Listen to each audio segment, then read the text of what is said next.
পাগলা কুকুরের লালা থেকে আমাদের হোমিওপ্যাথি ঔষধ লাইসিন বা হাইড্রোফোবিনাম প্রস্তুত হয়। এটা জলাতঙ্কের একটি উৎকৃষ্ট ঔষধ। তাছাড়া গলক্ষত, যৌন রোগ, স্ত্রী ব্যাধি, উন্মাদ রোগ ইত্যাদি জটিল জটিল ব্যাধিতে ঔষধটি সুফলের সঙ্গে ব্যবহৃত হয়। ঔষধটিতে যে সুনির্দিষ্ট প্রধানতম লক্ষণগুলো রয়েছে, যদি তার ঔষধচিত্র মনে মনে অঙ্কন করে নেওয়া যায়, তবে সঠিক ঔষধ নির্বাচন করতে খুবই সুবিধা হয়। আজকের ভিডিওতে মেডিসিনটির একটি সিদ্ধিপ্রদ লক্ষণ এবং কয়েকটি প্রধানতম লক্ষণ সম্পর্কে এমন কিছু গুরুত্বপূর্ণ তথ্য আপনাদের সামনে ব্যাখ্যা করে শোনাবো, যাতে সঠিক ঔষধ নির্বাচনের মাধ্যমে রোগীকে আরোগ্য করা যায়। ভিডিওটি ভালো লাগলে লাইক, কমেন্ট, শেয়ার করবেন এবং আপনি যদি এই চ্যানেলে নতুন এসে থাকেন তাহলে চ্যানেলটিকে সাবস্ক্রাইব করে রাখবেন পরবর্তীতে নতুন ভিডিওর নোটিফিকেশন সবার আগে পাওয়ার জন্য। এবার আমাদের এই লাইসিনের 7টি প্রধানতম লক্ষণ রয়েছে। ঔষধ নির্বাচনে এগুলোর গুরুত্ব অপরিসীম, তাই আপনাদের কাছে আমি বিনীতভাবে রিকোয়েস্ট করব, আপনারা ভিডিওটি না টেনে যদি এই 7টি প্রধানতম লক্ষণ একটু মনোযোগ দিয়ে শোনেন, তাহলে লাইসিনের রোগীকে চিনে নিতে আপনার কিন্তু কোনো অসুবিধা হবে না। তো নাম্বার 1-এ রয়েছে গলা। লাল ঘন চটচটে গলক্ষত, সর্বদা থুতু ফেলার বা ঢোক গিলার ইচ্ছা, গলা থেকে শক্ত দড়ির মতো লালা ওঠে, জল খেতে খুব কষ্ট হয়। এই যে গলায় যে রোগী হোক না কেন, সেই গলায় রোগের কিন্তু এতগুলো লক্ষণ থাকে। তো যদি ক্ষত হয়ে থাকে গলার মধ্যে, সে ক্ষত হবে লাল কিন্তু চটচটে ঘন, এবং রুগীদের সর্বদা থুতু ফেলার বা ঢোক গেলার ইচ্ছা, এই দুটো যে কোনো একটা হতে পারে, এবং গলা থেকে শক্ত দড়ির মতো লালা ওঠে, এবং রুগীদের কিন্তু জল খেতেও কষ্ট হয়। এবার এই লক্ষণগুলো তো একটা রোগীর ক্ষেত্রে হুবহু মিল পাওয়া যাবে না, তবে থাকতে হবে। গলা রুগীকে যদি চিকিৎসা দিতে হয় তাহলে কিন্তু এই লক্ষণের মধ্যে কিছু না কিছু অবশ্যই থাকতে হবে। নাম্বার 2 রয়েছে স্ত্রী রোগ। জরায়ুতে স্পর্শ কাতরতা বেদনা, সঙ্গমে কষ্ট হয় তার জন্য। রোগিনীরা মনে করে যে জরায়ু মনে হয় বের হয়ে পড়বে, স্তন অত্যন্ত ভারী বোধ। এই মহিলাদের এই ধরনের রোগগুলোতে কিন্তু এই লাইসিন কিন্তু ব্যবহার করা হয়। নাম্বার 3-তে রয়েছে মূত্র অল্প, ঘোলাটে, শর্করাযুক্ত, জলের স্রোত দেখলেই মূত্র ত্যাগের ইচ্ছা। এই মূত্র রোগেও আমাদের লাইসিন কিন্তু ভালো কাজ করে, তবে সেক্ষেত্রে মূত্র যাই হোক এই লক্ষণটা থাকতে হবে। কোন লক্ষণটা? যেটা হচ্ছে জলের স্রোত দেখলে কিন্তু মূত্র ত্যাগের ইচ্ছা, মূত্র পায় রোগী, এই লক্ষণটি যদি থাকে তবে সেই মূত্র রোগে কিন্তু লাইসিন ব্যবহার করা যাবে। নাম্বার 4-এ রয়েছে জলের গতি বা জলের স্রোতের শব্দ রোগের বৃদ্ধি। এটা লাইসিনের একটি মাত্র সিদ্ধিপ্রদ লক্ষণ। এমনকি জলের কথা মনে পড়লেও কিন্তু উপসর্গগুলো বৃদ্ধি পায়।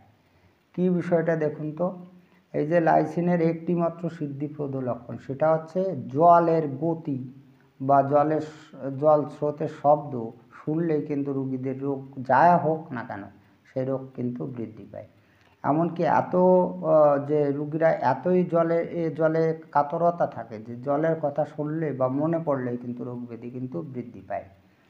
তা রোগ যেটাই হোক না কেন, যদি এই লক্ষণটি থাকে, অর্থাৎ জলের সম্পর্কিত এই লক্ষণটি থাকে, তাহলে সেই রোগে, সেই জটিল রোগ হোক না কেন, এই লাইসিন কিন্তু জটিল রোগে আরোগ্য করে, এবং সেই জটিল রোগে কিন্তু লাইসিন কিন্তু চোখ বন্ধ করে ব্যবহার করা যায়। নাম্বার 5-এ রয়েছে যৌন রোগ। অত্যাধিক রতিক্রিয়ার ইচ্ছা, ক্রমাগত কুচিন্তা, রতিক্রিয়ার সময় বীর্যপাত হয় না, যদি এই লক্ষণটি থাকে তাহলে কিন্তু লাইসিন কিন্তু ব্যবহার করা যাবে। যৌন রোগের ক্ষেত্রেও লাইসিন কিন্তু ব্যবহার করা হয়। নাম্বার 6-এ রয়েছে উন্মাদ রোগ। উন্মাদ মানে হচ্ছে পাগল রোগ। লাইসিন উন্মাদ রোগের একটা শ্রেষ্ঠ ঔষধ। এটা স্ট্রামোনিয়াম ও হায়াসিয়ামাস অপেক্ষা অধিক শক্তিশালী ঔষধ। তাহলে ভাবুন, আমাদের স্ট্রামোনিয়াম ও হায়াসিয়ামাস কিন্তু উন্মাদ বা মানসিক রোগের একটা ভালো ঔষধ।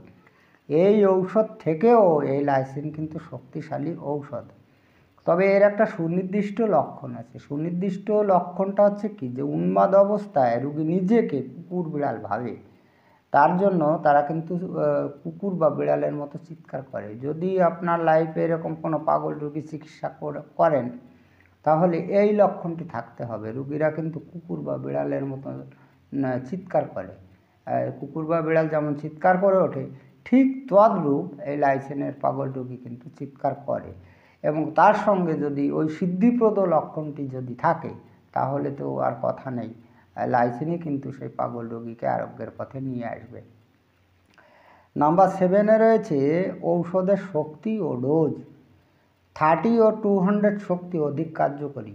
ডক্টর বাবুরা দেখেছেন যে এই লাইসিনের এই দুটো শক্তির ঔষধ বেশ কার্যকরী। এটা হচ্ছে সেন্টিসিমেল বা শততমিক পোটেন্সির ঔষধ, এবং ডোজ হবে সূক্ষ্ম মাত্রায়, 1-2 ফোঁটা কিন্তু সূক্ষ্ম মাত্রার ডোজ নয়।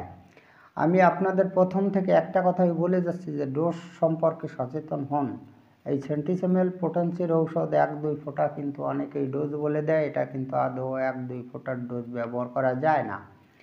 এবার এটা সূক্ষ্ম মাত্রায় ব্যবহার করতে হয়। এবার সূক্ষ্ম মাত্রার ঔষধ বলতে স্যার হানিম্যান কতটা পরিমাণে ঔষধকে বুঝিয়েছেন সেটা তো এক কথায় বলা যাবে না, যদি বলা যেত তাহলে তো আমি এখানে বলেই দিতাম। এবার সূক্ষ্ম মাত্রার ডোজ বলতে স্যার হানিম্যান কতটা পরিমাণে ঔষধকে বুঝিয়েছেন, সেটা কীভাবে ব্যবহার করতে হয়, সেটা কীভাবে তৈরি করে নিতে হয়, এই সম্পর্কে যদি আপনি আরও বিস্তারিত তথ্য জানতে চান তাহলে এই চ্যানেলের 18 নং ভিডিওটি দেখতে পারেন। একেবারে দারুণভাবে 18 নং ভিডিওটি তৈরি করা হয়েছে, একেবারে অর্গাননের পাই টু পাই মিল থেকে। এবার আপনি যাবেন কিভাবে? তাহলে 18 নং ভিডিওতে, যদি আপনি 18 নং ভিডিওতে যেতে চান তাহলে এই চ্যানেলে যেখানে হোমিও নাম্বার লেখা আছে আপনি সেখানে যদি টাচ করেন তাহলে কিন্তু এই পেজটি চলে আসবে। এবার এই পেজের নিচের দিকে দেখুন যেখানে ভিডিও লেখা রয়েছে, আপনি সেখানে যদি টাচ করেন তাহলে এই চ্যানেলে 450 ভিডিও আপলোড দেওয়া হয়েছে, আপনাকে উপর নিচে সমস্ত ভিডিও দেখিয়ে দেবে। আপনি টেনে নিচের দিকে গিয়ে 18 নং ভিডিওতে ক্লিক করলেই কিন্তু এই ডোজ সংক্রান্ত ভিডিওটি ওপেন হয়ে যাবে। যাই হোক, আজকে এই পর্যন্তই। খুব তাড়াতাড়ি ফিরে আসবো নতুন গুরুত্বপূর্ণ বিষয়বস্তুর ভিডিও নিয়ে।